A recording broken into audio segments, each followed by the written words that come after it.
Hi Libra, welcome. Start na tayo. Ano yung sorpresang naghihintay sa'yo? Ngayong buong taon, okay? Be open-minded po, hindi po halos lahat makaresonate. Thank you nga po pala sa mga nagsusubscribe at sa mga bumabalik. Maraming pong salamat. Give it a message. Ano yung naghihintay sa yung sorpresa?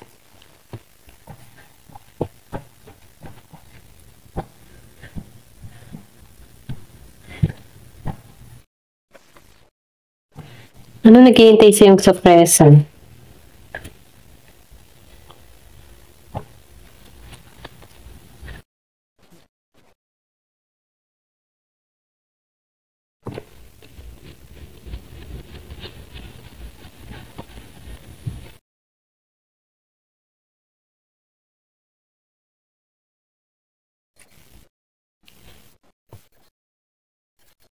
Nakikita ko dito, Libra, matising kang tao, okay? So, yung iba sa inyo, naghihintay na sorpresas dito. I love, okay?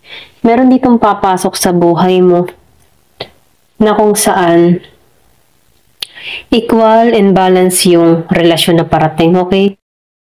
Kumbaga, bagong simula dun sa iba, okay? So, nakikita ko dito, may pag-apaw ng biyaya, blessing. Meron din ako nakikita dito na bagong trabaho, bagong pag-ibig, bagong oportunidad, bagong simula, okay? Plus bago. Na kung saan, kung ano man yung mga inalisan mo, okay? Iniwan mo na to sa nakaraan at handa ka na ngayon sa hinaharap. Handa ka nang makipagsapalaran muli dun sa iba. So, nakikita ko dito, meron parating sa'yo na Scorpio, Cancer, and Pisces, okay? Meron ditong parating na pag-ibig sa'yo. Na, ganun yung zodiac sign, okay? So, nakikita ko dito, marami kang mga pinagdaanan sa nakaraan. Marami kang alalahanin, marami kang isipin. Pero ganun pa man, nakikita ko dito, hanggang ngayon, naninindigan ka pa rin sa sarili mo, okay? So, nakikita ko dito, grounded ka. Grounded ka dahil nag-iingat ka, okay? Hindi ka basta-basta nagtitiwala sa ibang tao. Maging sa manliligaw, mabusisi ka. Medyo grounded ka. Ito rin nakikita ko. Kaya ka grounded dahil may pinagdaanan ka or may experience ka, ayaw mo na magkamali. Yung iba sa inyo, nakikitaan ko dito, marami kang responsibilidad. Pwedeng hindi naging madali sa iyong paglalakbay, okay? Hindi naging madali para sa iyong buhay. Marami kang experience na naranasan na nagpapatibay sa'yo. Pero ganun pa man, kung mahabang panahon ka ng single, okay? Parating to. So, nakikitaan ko dito, may iba sa inyo, breadwinner, or pwede rin sabihin, single mother, single father, nakaatang sa'yo yung responsibilidad, kaya kinakaya mo itong mag-isa. Okay? Ito rin nakikita ko. Pero ganun pa nga, nakikitaan ko dito yung bagong simula. Excuse me po. Kung madalas mo makita yung tututo, nagpapahiwatig ito na may parating sa buhay mo.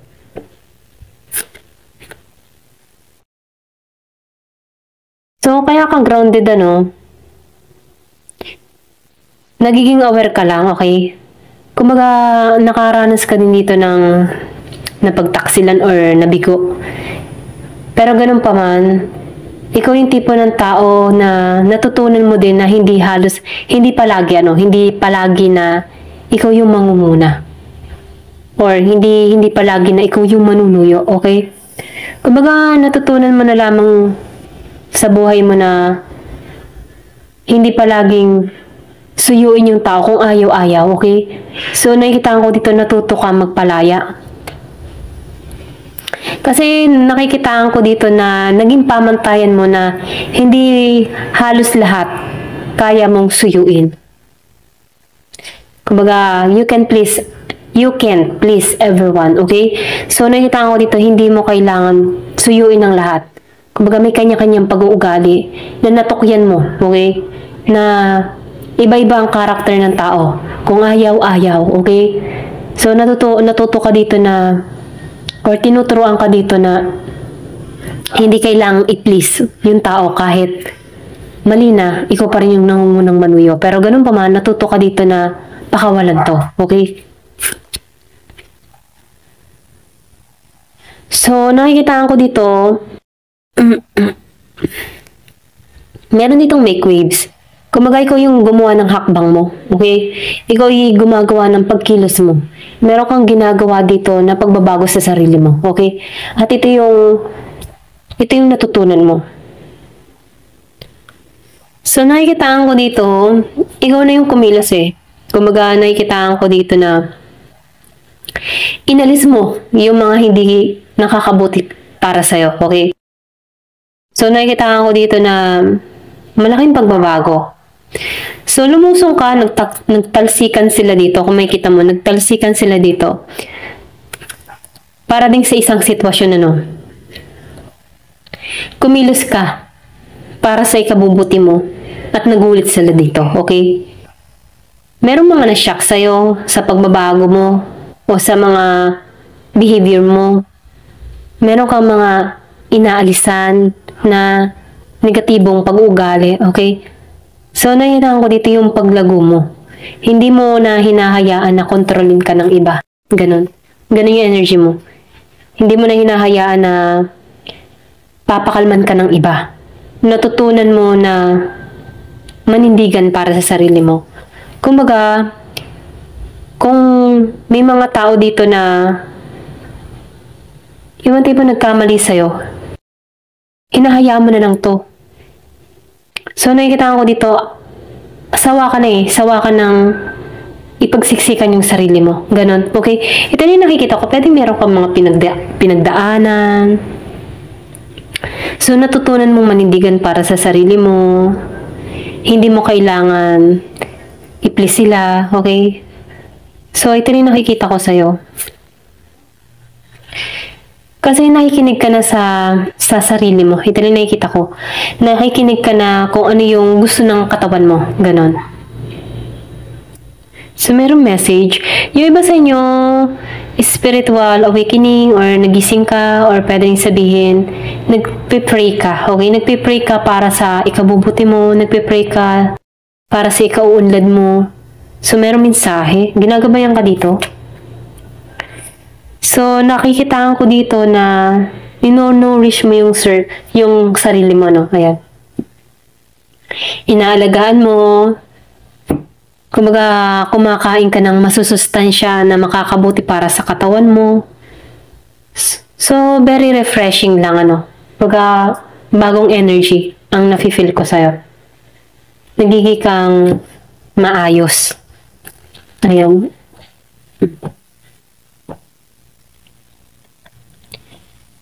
So, ito yung naghihintay, magiging kang maayos. So, marami kang pinagdaanan na kung saan, napagtiyagaan mo to. Pero, kung makikita mo, nakikitaan ko dito na may mga taong sumusuporta sa'yo, okay? Doon ka humuhugot ng lakas. Ginagabayan ka rin dito sa mga pagpapasya mo. Yung iba sa inyo nasa ibang bansa, or pwede rin nagbabala ka mag-travel. Merong makakalis ng bansa. Meron ditong single mother, single father. Ako nakikita. Pero kahit single mother, single father ka, hindi ito naging kabawasan sa'yo. Okay? So, meron ditong gustong humingi ng tawad. Meron nag-i-stalk sa'yo. Ayan, may nag-i-stalk. Meron tumitingin ng larawan mo. Merong nakamatsyag sa'yo. Okay? Actually, 3 sila. Ito lang nakikita ko. 3 tao. Yung nakasubaybay sa'yo. Pero, nandito ka sa harmony, sa peace, okay? So, hinahanap mo yung kapayapaan mo.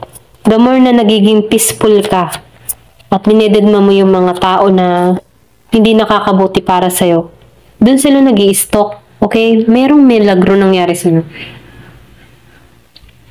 So, merong miracle na parating or pwede rin nagaganap na ito sa'yo. Nagaganap na ito sa'yo. Merong milagrong nangyari sa'yo. Okay? May malaking pagbabago na nangyari sa'yo. Ayan. Ito lang nakikita ko dito. So, isolation. Mahabang panahon kang nanahimik. Mahabang panahon ka nag-isa. Mahabang panahon ka nagnilay-nilay. Okay? So, binigyan mo ng oras yung sarili mo na matagpuan mong muli, okay? Pwedeng bumalik tano ka or pwedeng yung tipo na naibabalik mo muli yung sarili mo. Ganon. Ganon yung nafe-feel ko.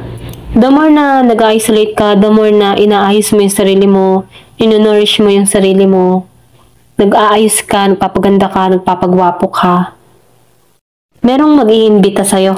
The more na nagiging attractive ka sa tao. So, merong nagkaka-interest sa'yo. Ito lang nakikita ko. Merong nagkakagusto. Pwedeng yung iba sa'yo, merong kang secret admirer. So, sinasabihan ka dito, no? Piliin mo pa rin yung magpatawad, ano? Huwag mong hayaan na lamunin ka ng galit, ng nakaraan. Kung yung nakaraan ay merong matinding ginawa sa'yo, ito na yung time para pakawalan mo to, patawarin mo to, dedmahin mo na lang to. Ganon. Kasi it's better pa rin na magpatawad tayo. Piliin pa rin natin yung magpatawad. Kasi pag pinapatawad natin yung mga tao na nagkakasala sa atin, tayo nagkakaroon ng kapayapaan. Bumabalik yung panibagong energy na mayroong lakas, okay? So, nagiging kang bago. Nagmamatured ka na eh, okay? Give me the message. Ano pa yung mensahe? So, take a step back. So, nakikitaan ko dito, kapag nahihirapan ka, umatras ka, okay? Sa isang sitwasyon, hindi mo kailangang sumugod. Kung yung susugudin mo ay wala namang katuturan, lumiban ka o umatras ka, okay? Hindi masama yung ganun, ano? Pag hindi mo na kaya yung sitwasyon, umatras ka, iwasan mo na lang. Ganun. Give me the message.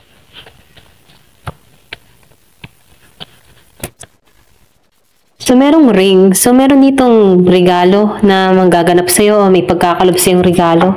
Meron kang marireceive na regalo or pwede rin yung iba sa inyong proposal. Merong i-engage. So, meron ditong oras.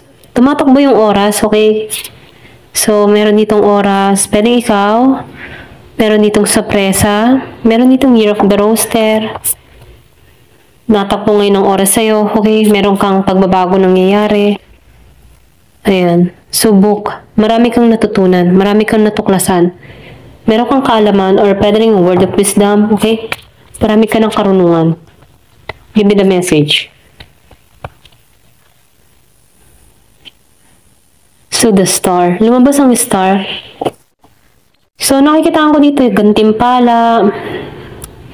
May paglagong nangyayari sa'yo or pag-unlad na mangyayari sa'yo. So, ginagabayan ka sa direksyon na tinatahak mo. Maraming mangyayari at magaganap sa'yo. May milagrong nangyayari sa'yo. The more na binibless ka, the more na may nag-i-stock din sa'yo. Nakaantabay, gustong humingi ng tawad sa'yo. Okay? So, sinasabihan ka dito, patawarin mo, pero umatras ka kung kinakailangan. Patawarin mo siya para malinis lang yung heart mo. Okay? Para mawala lang yung mga alalahanin, bagabag, ganun. Pero hindi ibig sabihin, pinatawad mo, papapasukin mo sa buhay mo, okay? Kung ayaw na ng katawan mo, huwag mong papasukin, okay? Kasi listen to your body, listen to your heart, listen to your mind. Ayan, ito lang yung mensahe. So, mayroong 37, mayroong 25, 26, 16, okay? Mayroong pinanganak ng 16, 26, 25, mayroong 37 years old, ayan. Meron din 25 years old, 26, ayan. Ito lang yung nakikita ko. Thank you for watching. Love and peace.